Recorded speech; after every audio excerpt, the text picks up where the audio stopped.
अस्सलामुअलैकुम। मोहम्मद अज़हर सिद्दीक अपने programme maths views के साथ हाजिर खिदमत है। इमरान खान साहब की बहुत से लोगों से मुलाकातें हो रही हैं और लंदन में भी प्लान जो सारे बन रहे हैं, वहाँ आप अंदाज़ा लगा लेंगे कि क्या हालात और वाक़या चल रहे हैं। इमरान खान साहब की नाहरियत पर बड़ा भरपूर एहतजाज हुआ लंदन के अंदर और ओवरसीज़ पाकिस्तानी दाद के मुस्तहिक हैं। लेकिन इनके साथ अच्छी खबर नहीं है कि शयान अली को पहले असॉल्ट करने की कोशिश की गई, फिर मुख्तलिफ धमकियाँ दी गई और फिर गालिबन उनके घर पर भी हमला किया गया। ये काबिल बर्दाश्त नहीं है, ये बता दें। हिम्मत है, फेस करें, आप डरते क्यों हैं? लेकिन अगर आप इस तरह कहें कि डर के कोई बैठ जाएगा, तो डर के तो कोई बैठने वाला नहीं है और वो खड़े होकर मुकाबला करें। और अगर हम वैसे मलाला और शयान का मुकाबला करें, मलाला तो छुप के घर बैठने वाली है, शयान तो फिर सामने आकर लड़ता है, खड़ा होता है, इन माफियाज के खिलाफ बात करता है। वो तो डिप्लोमेसी, हिपोक्रेसी, उन चीज़ों में जा रही हैं। बहरहाल चले, मैं क्या कहना है, आप लोगों को समझ आ जाना चाहिए कि क्या हालात और वाक़यात चल रहे हैं और चीज़ें किस तरफ चल रही हैं। अभी हम आपको और लेके चलते हैं। शहबाज शरीफ की प्रेस कॉन्फ्रेंस हुई। दोनों ही हमारे दोस्त हैं। फाज शहबाज तमाशा प्रोग्राम करता है और आर्मी चीफ से मुलाकातों के बारे में क्या सवाल किया और जवाब क्या दिया, चेहरा गिरा हुआ इसका शहबाज शरीफ का। सुनिएगा क्या सवाल और क्या जवाब दिया। मियां साहब, मैं आपसे जानना ये चाह रहा हूँ, मियां साहब, army chief general Qamar Javed Bajwa साहब इमरान खान साहब से जितनी भी मुलाकातें की हैं आपके अप्रूवल से की हैं? और दूसरा ये कि आर्मी चीफ का कल बयान आया था कि सियासत से उनका कोई ताल्लुक नहीं है। कुछ कोर कमांडर्स के भी इमरान खान साहब से मिलने की मुलाकातों की जो है वो स्पेकुलेट हुआ। तो अगर सियासत से ताल्लुक नहीं है तो फिर ये सारे रिस्पेक्टेड जो शख्सियात हैं। मैं एक मुंतखब एक वज़ीर आज़म हूँ। मेरे मनसब का तकाजा है कि मैं इमरान खान न्याजी की तरह इसके ऊपर कोई मैं गैसिंग ना करूँ। बिल्कुल आसिम नसीर। अच्छा, अब इसी प्रेस कॉन्फ्रेंस में हमारे एक और दोस्त हैं और उन्होंने कहा, जी आप बड़ा चोर हो, मैं आसिफ जरदारी को भी चोर कहते रहे हैं, अब क्या कहना था। यानी ये इन सियासतदानों का हाल है, इनकी शक्लें हैं जो दिखाई जाती हैं, फिर भी इन्हें समझ नहीं आता है। ज़रा सुनिएगा इस बारे में क्या सवाल किया। और माशाअल्लाह साथ आजम जी ताड़ी बैठे थे या अपना अता ताड़ी बैठे थे, ऐसे खिलखिला के हंस रहे थे और ये बेइज्जती का मकाम है। सुनिएगा क्या बात।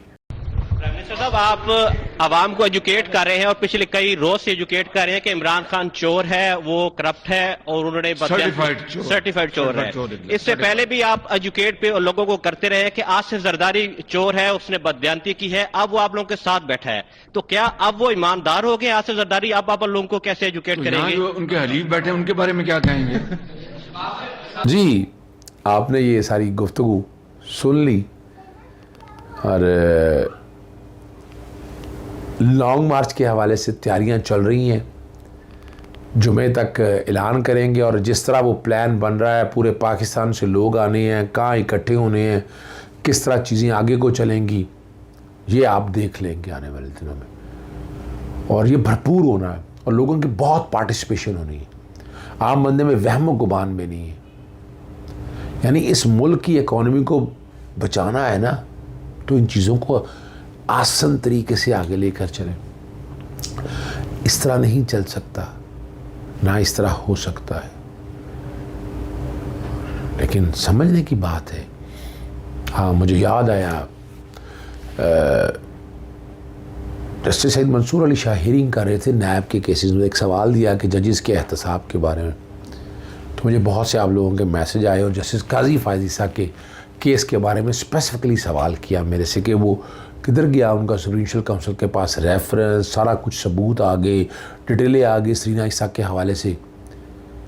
तो मैंने मुनासिब समझा कि मैं इस तरह खाली कहने की बजाय मैं आप तक, चूँकि चीज़ें रिकॉर्ड के ऊपर अवेलेबल हैं, वो मैं आप तक एज ही मैं आप तक पेश कर दूं और ताकि आप लोगों को समझ आ जाए कि क्या है।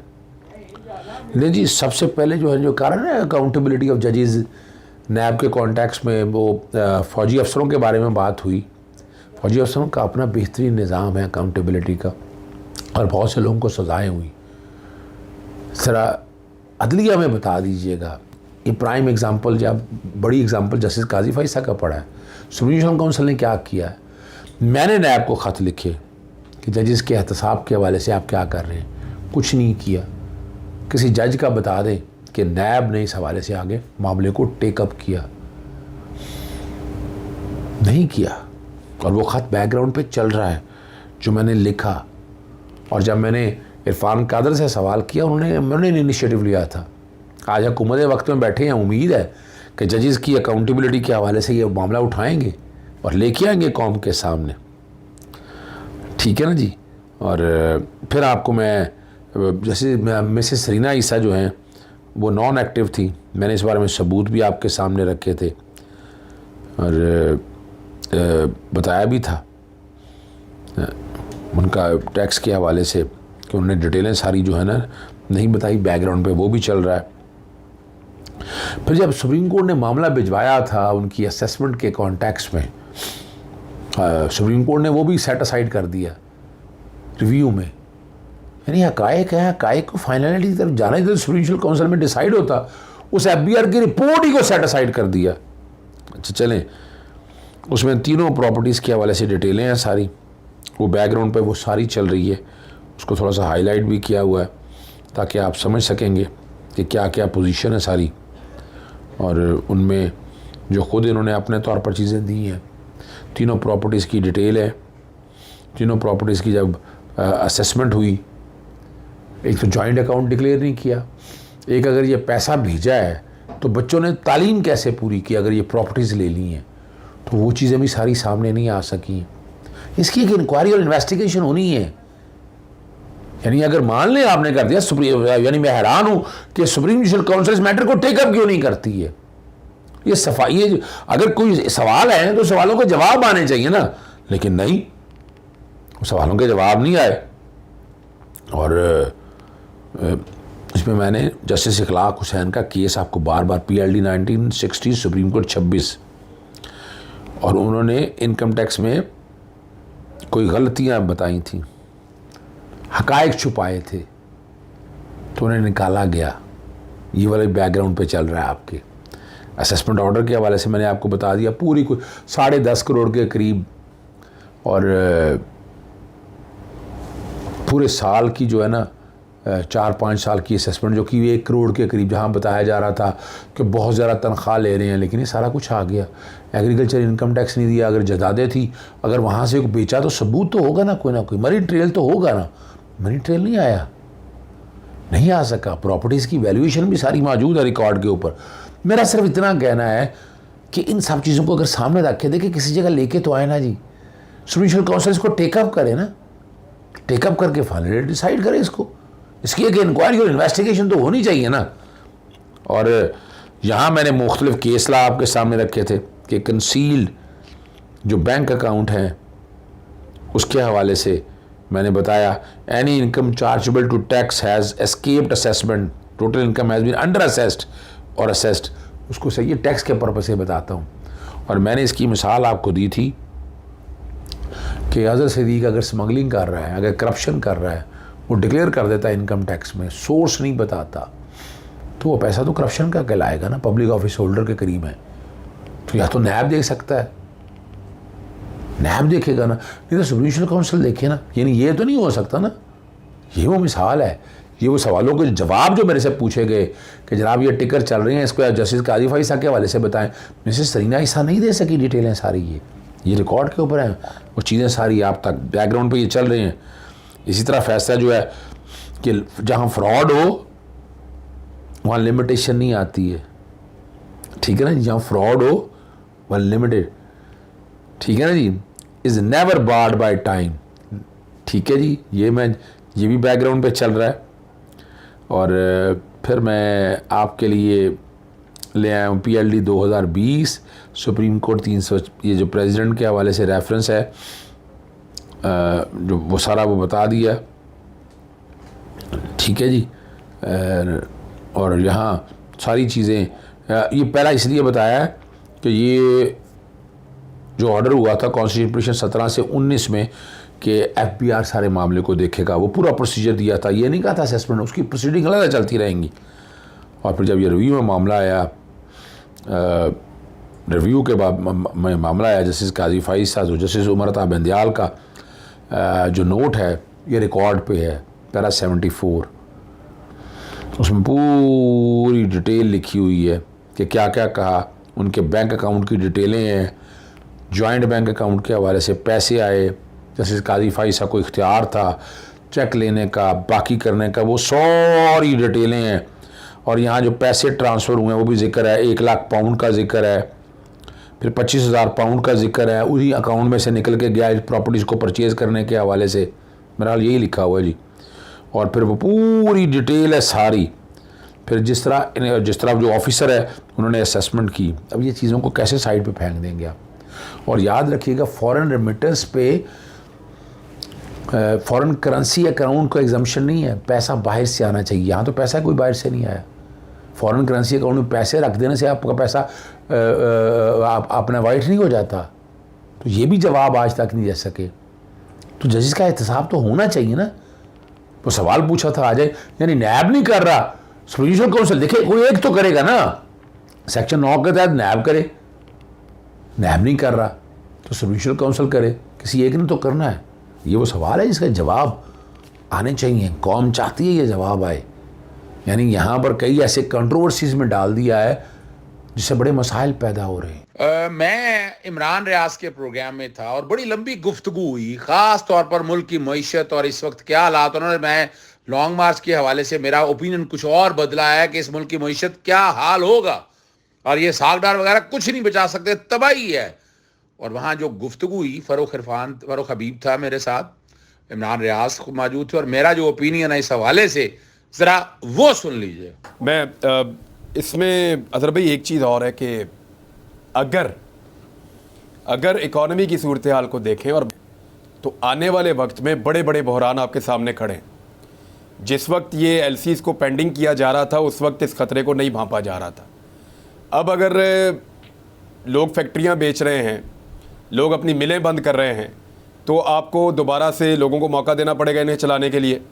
और जब आप एलसीज के स्टेटस को वापस खोलेंगे तो पाकिस्तान में डॉलर 300 रुपये तक का भी हो सकता है। ये खुदा न खास्ता आने वाले दिनों का नक्शा है और ये मैं नहीं कह रहा, इकोनॉमिस्ट कह रहे हैं। दूसरी एक और चीज़ जो है कि गैस का और गंदम का भी एक बड़ा खौफनाक बहरान आपके सर पे खड़ा है। एनर्जी का बहरान आपके ऊपर फिर आने वाला है। महंगाई पाकिस्तान में कम होने की बजाय बढ़ती चली जा रही है। ऐसे में लॉन्ग मार्च से बड़ा रेस्क्यू इस हुकूमत के लिए और क्या होगा कि लॉन्ग मार्च करके इमरान खान धरना दे के और एक झगड़े में मुल्क को ले जाएं, तो ये हुकूमत तभी रेस्क्यू हो सकती है। इमरान मैं एक बात तो बड़ी ज़रूरी कर रही है, चूँकि मैंने ख़ुद लॉयर्स मूवमेंट में 26 दिन जेल गुजारी है। हफ्ते में एक दिन मुलाकात होती थी और मिन्नते तरले करके आप सोच नहीं सकते हैं क्या हाल होता था। मुझे तो ये भी पता है कि इमरान खान जो नवाज़ शरीफ को जो ना जेल के अंदर मुशक्कती में क्या क्या खाने, क्या क्या चिट्ठे आनी, मुझे तो इतना कुछ पता है। और अगर आप सारे खाने घर से आते थे। अब आप हिसाब लगाएं ज़रा, 2300 मुलाकातों को अगर एक साल में छुट्टियां निकाल दें तो 300 दिन भी अगर आप लगा लें तो 10 लोग रोज़ाना मिलते थे। वाह वाह। और मुझे अपनी मुलाकातें याद है, वो एक पिंजरे में खड़े होते थे और बाहर लोग आते थे। आप अंदाज़ा लगाएं। और ये नहीं, वो तो मियाँ साहब को अंदर चिट भेजते थे, मियाँ साहब उसमें से बंदे टिक करते थे कि आज मैं इन लोगों से मिलूंगा और इतनी इतनी देर मिलूंगा। बादशाह सलामत है ना, वो मरियम कहती है ना, मैं जनाब वो चक्की में बंद थी। और कौन सी चक्की में बंद थी यार, खुद आ रहा है यार, मजाक बनाया हुआ है। और अफसोस का मकाम ये है कि उनके पीछे हाथ बांधने वाले समझते हैं ऐसा ही है। वो भाई ऐसा नहीं है। नहीं तो मुझे बताया ना, फारूक की हुकूमत है पंजाब में, चले परवेज लाई की है लेकिन फारूक हिस्सेदार हैं उसके। ये कैमरा लेकर जाएं और जाकर दिखाएं कि यहाँ मरियम थी और यहाँ नवाज शरीफ था और ये वो सामान है जो पड़ा हुआ है इनका। यही तो एक मसला है। क्या वो जेल का रिकॉर्ड नहीं है? मैं शोर डालता रहा हूं इस बात के। एक दिन मैंने रिकॉर्ड निकलवाया और ये सामने निकला कि 2300 के करीब मुलाकातें। आज बताए ना कौम को, छोड़े इस बात को, लेके जाएं जेल में जाकर बताएं ये 2300 वो मुलाकातें हैं, यहाँ मरियम आती थी और बुला ले मरियम को भी, वहां पर दावत दें उन्हें कि आए जेल के अंदर। ये बताएं कौम के अंदर। दुख और अफसोस है उन अच्छा, लोगों को सिर्फ ये बंदे निकाल लेना जिनकी, अच्छा ये बंदे वो हैं जिनकी मुलाकातें रिकॉर्ड के ऊपर थी, जो आम लोग हैं, जो नहीं जो थी। खास लोग आते थे मगरिब के बाद, उनके रिकॉर्ड पे नहीं होता। वो नहीं होता। देखिए मुझे तो, मैं तो चूंकि जेल में 26 दिन रहा हूँ लॉयर्स में, मुझे बहुत कुछ पता है। ये जेल नहीं थी, मैंने वहाँ जेल के अंदर वो ज़िंदगी देखी है कि आप तो सुप्रिटेंडेंट तो मुलाजम होते हैं मेरे, यानी हाथ बांध के खड़े होते हैं वो लोग सारे वहाँ इनके, यानी आपको ये शोर, आप पता नहीं जेल थोड़ा थी वो तो। जो जेल थी ना इधर आपकी अटक वाली, उस जेल की भी मैं आपको एक चीज़ बता देता हूँ। उस जेलर के घर में छोटे बच्चे थे, वो मियाँ साहब को खेलने के लिए दिए जाते थे रोज़ाना। यू नो, ये है कानूनी तौर पे मुमकिन है, ये हो सकता है ना। एक तो घर के बच्चे मियाँ साहब को रोज़ाना खेलने के लिए दिए जाते थे। जो अटक वाला जेलर था, जेल का अमला, चले मैं कह देता हूँ, अब जेल के अमले के जो अपने बच्चे थे, जो उनके क्वार्टर्स के अंदर जो उनका अपना एरिया बना हुआ था, घर बना हुआ था, वहाँ से उन बच्चों को मियाँ साहब को दिया जाता था रोज़ाना खेलने के लिए। आप ये देखें ना, मुझे ये बताएं किस मुंह से ये लोग बात करते हैं। कसूर नहीं है हमारा, जो हमारे दोस्त बैठे हुए हैं उन्हें बताना नहीं चाहिए चेहरे ने, एक एक चीज़ रिकॉर्ड पे देखें। ये जो बबल बना हुआ है ना सारा, बैठ के लोगों को बेवकूफ़ बनाने के लिए, ये मिथ तोड़नी बड़ी ज़रूरी है। यानी यहाँ इस सिस्टम के अंदर जो है ना, जो लोग बैठे हुए हैं, जो ब्यूरोक्रेसी बैठी हुई है, जो एस्टेब्लिशमेंट का जो लोग हिस्सा हैं, मैं लाजमी नहीं है एक ही नुकता, उसमें आपको पता है उसमें हमारे वोकला भी शामिल हैं, उसमें कई जर्नलिस्ट भी शामिल हैं, उसमें कई ब्यूरोक्रेट शामिल हैं, सिविल सोसाइटी के लोग हैं, और वो ये सारा कुछ चेहरा दिखाएं। वो कहाँ ह्यूमन राइट एक्टिविस्ट, मुझे बता दें कहाँ गए वो आसमान जागीर, बताए ना ज़रा कौम को आकर। आज बैठे वो एक सेमिनार करते फिर रहे हैं, ज़रा बताएं तो सही। अब आते हैं दूसरी बात की तरफ। वो बड़ा अहम सवाल आपने उठाया है, और डॉलर जिससे सप्रेस करके रखा हो ना, पहले तो आपने जो है ना बैंकों को होल्ड करके रखो और निकलने ना दो। आपने पहले वहाँ जुल्म किया, 60-70 तकरीबन 26-27 अरब या 30 अरब, और ये दूसरा जो आप बता रहे हैं, ये इतना ख़तरनाक मामला है इस मुल्क के साथ। 2 लाख LCs पेंडिंग है, 1,87,000 पिछले हफ्ते तक। इस मुल्क के साथ खिलवाड़ होना है, क्या होगा?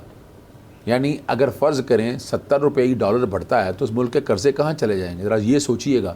दूसरी तरफ उस गरीब का क्या है, गरीब की जो आमदन की जो पोजीशन है वो कहाँ रह जाएगी, ज़रा ये तो सोचें। यानी ये जो गवर्नमेंट है, और मैं एक बस बताऊँ अब मैं एक बात आपके सामने रख दूँ, इमरान खान बहुत इंटेलिजेंट खेल रहा है। हम लोगों में से कई, मेरा भी ओपिनियन है कि लॉन्ग मार्च करना चाहिए, लेकिन इन हालात में इमरान खान आके क्या करेगा यहाँ पर? या फ़र्ज़ करें केयर टेकर सेटअप आ जाएगा, इस मुल्क का तो सत्यानाश हो जाएगा। नहीं, ये सारा गंद उसके गले डाल देंगे। देखे ना, ये कहेंगे कि उसने एहतजाज किया, काम ही नहीं करने दिया, और उसके बाद अब वो आ गया तो वो ठीक करके दे। वो बड़ी मजेदार बात बताऊँ आपको, वो जब पीछे कहते हैं 600 मिलियन का नुकसान हुआ जो धरना, वो मैंने लेटर लिखे उन्हें, मैंने कहा बताएं तो सही ये नुकसान कैसे हुआ। धरना वो करने आए थे, वो आकर बैठ के चले गए। इससे मुल्क की इकॉनमी बताएं नुकसान कैसे हुआ। मुझे ऐसे नहीं बात कर रहा हूँ, और चाहिए भी क्या था। आज मैं डिमांड करता हूँ, आज let's have a judicial commission, समझ आ जाएगी आपको। कब तक बेवकूफ़ बनाएंगे कौम को।